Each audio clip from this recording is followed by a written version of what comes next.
आम्ही भारताचे लोक, भारताचे सार्वभौम, समाजवादी,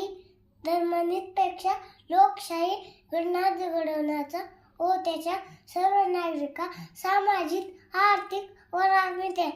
विचार, व्यक्ती, विश्वास, श्रद्धा व उपासना यांच्या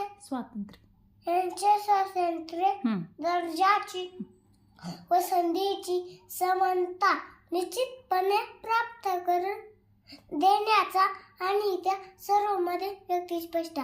वर्गाची एकमता ह्यांचे स्वातंत्र्य, दर्जाची यांचे आश्वासन ह्यांच्या स्वातंत्र्य देणारी बनता प्रयोजित करण्याचा संकल्प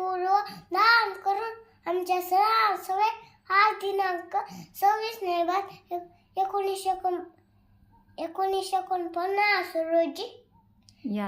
याद्वारे हे संविधान अंगीकारणे नियमित करून स्वतः प्रयत्न करत आहोत. जय हिंद, जय महाराष्ट्र.